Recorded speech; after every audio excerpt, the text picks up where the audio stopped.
जय श्री कृष्ण। स्वागत है आपका साथी त्रिशला के साथ। कैसे हैं आप लोग? कैसे हैं घर में सब? जरूर बताइएगा।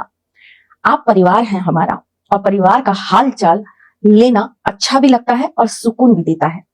जब किसी अपने को तकलीफ होती है ना, तो हर परिवार के सदस्य को कहीं ना कहीं उसका भुगतान करना पड़ता है। हमें बहुत साल हो गए एक दूसरे के साथ जुड़े हुए, बहुत उतार चढ़ाव भी देखे हमने, एक दूसरे के साथ बहुत सारी चीजों को बांटा भी हमने।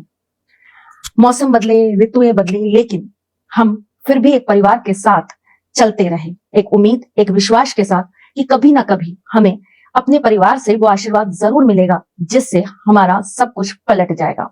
आज इस भरोसे के लिए, मुझ पर अपनी ये उम्मीद दिखाने के लिए, हमसे यूं ही जुड़े रहने के लिए मैं दिल से आप सभी का धन्यवाद करती हूँ।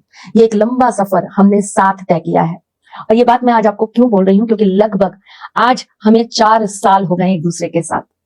इतना लंबा सफर एक दूसरे के साथ काटना बहुत बड़ी बात है, और दिल से आप सभी को आभार है जो आप लोगों ने इतने प्यार से, इतने अपनेपन से मुझे हमेशा मां समझा, अपनी गुरु समझा, मुझ पर भरोसा किया और मेरा साथ दिया।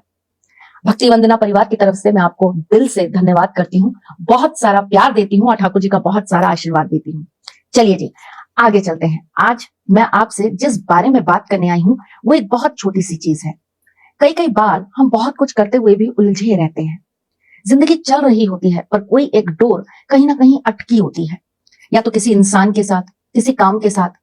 समझ में आ रहा है? नहीं, थोड़ा विस्तार से समझाती हूँ। हम जिंदगी की सारी चीजें करते हैं, काम करते हैं, पढ़ाई करते हैं, नौकरी करते हैं, पैसे कमाते हैं, खाना भी खाते हैं, सोते भी हैं, जागते भी हैं, लेकिन दिल किसी एक व्यक्ति के साथ जुड़ा रहता है। वो व्यक्ति जो शायद अब जिंदगी में नहीं है, या होते हुए भी साथ नहीं है, या जिसको खोने का डर दिन रात साथ चलता है, या फिर कुछ ऐसा जिसकी वजह से हमेशा मन वहीं उलझा हुआ है। चाहे वो कोई काम हो या वो हमारे ही घर का कोई मैटर हो, हम हमेशा एक उलझन में बने रहते हैं। ये जो सब कुछ सही होकर भी एक डोर कहीं अटकी है ना, जो शायद हमें पूरी तरह खुलकर जीने नहीं दे रही, शायद जो हमें खुलकर जिंदगी के साथ रूबरू नहीं होने दे रही, शायद जिस वजह से हम जो भी करते हैं एक मायूसी हमारे अंदर चलती है। हमारे अंदर खुशियां आने का एक बहुत बड़ा सपना है, लेकिन खुशियों को लेने के लिए शायद हम सज नहीं है। क्यों? क्योंकि हमारी डोर कहीं बंधी हुई है। भाग्य जब भी हमारे साथ ऐसी कोई अटकाव को, ऐसी कोई चीजों को लाकर खड़ा कर देता है, तब हमें क्या करना चाहिए?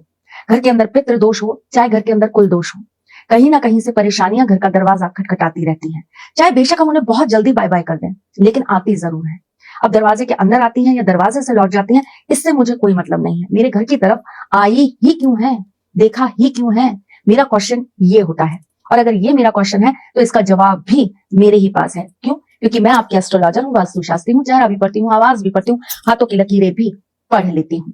आपकी साथी हूँ, इसलिए जिंदगी के सार को समझाने बार बार नित्य नियम से चली आती हूँ। आज मैं आपको जो उपाय बता रही हूँ बहुत सरल है। ये वैसे बहुत सरल उपाय है, लेकिन इसको अपने जीवन में लाने से जो बदलाव आएंगे, जो परिवर्तन आएंगे, वो देखकर आप कहेंगे कि ये इतना सरल था क्या, हमने तो नहीं सोचा था। तो सरलता से सारथी का सरल उपाय जान लीजिए। करना क्या है आपको? मंगलवार को सुबह सुबह उठकर कोशिश करिएगा 6-7 बजे तक उठ जाए। 6-7 बजे तक उठकर एक घी का दीपक प्रज्वलित करिएगा। ये घी का दीपक इस तरह से प्रज्वलित करिएगा कि ये शाम तक, संध्या तक, सूरज उगने से लेकर सूरज ढलने तक आपके घर में जलता रहे। उसके बाद आप अपने घर के मुख्य द्वार पर आटे की एक लकीर बना दीजिएगा। तत्पश्चात आपको एक छोटा सा काम अपने घर में करना है। ये लकीर बन गई, मतलब आपकी लक्ष्मण रेखा बन गई। अब उसके बाद आप घर में क्या करेंगे? पीला कद्दू ले लीजिएगा, उसे अंदर से अच्छे से खाली कर दीजिएगा। उसके अंदर थोड़ा सा गेहूं भरिएगा और थोड़ा सा गुड़ रख दीजिएगा। उसके ऊपर आपको कपूर रखना है। सुबह से लेकर शाम तक आपके घर में ये कद्दू इसी पोजीशन में रहना चाहिए। संध्या के बाद आप ये कद्दू ले जाकर हनुमान बाबा के मंदिर में रख देंगे और इसमें रखे हुए कपूर को जला देंगे। उसके बाद आपको 108 बार सियाराम सियाराम सियाराम सियाराम, सीताराम सीताराम सीताराम सीताराम, इन दोनों में से कुछ भी एक शब्द बोल लेना है। चुपचाप घर आ जाना है।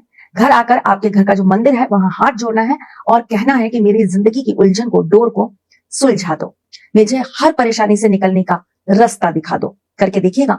सरल तो है, लेकिन जिंदगी को चमत्कारिक रूप से बदलने वाला उपाय है। करेंगे ना? और जो भी इफेक्ट आएंगे आप हमें बताएंगे जरूर। मैं फिर आऊंगी कुछ नया, कुछ अलग, कुछ अद्भुत लेकर। अगर आपकी कुंडली में भी कोई भी ग्रह आपको जीवन की सफलताओं को पाने नहीं दे रहा है, दिए गए नंबर्स पे कॉल करिए, व्हाट्सएप करिए या मैसेज करिए, अपॉइंटमेंट लेकर हमसे बात करिए और अपनी जिंदगी की कैसी भी हो समस्या उसका समाधान पाइए। मैं फिर जल्द कुछ लेकर आऊंगी आपके लिए, तब तक के लिए मुस्कुराते रहिएगा, रिश्तों में मजबूती बना के रखिएगा, अपने साथी के साथ में जुड़े रहिएगा, प्यार देते रहिएगा, प्यार लेते रहिएगा, ख्याल रखिएगा अपना और उनका जिनसे आप प्यार करते हैं। मैं जल्द आपसे मिलने आऊंगी, तब तक के लिए जय श्री कृष्ण।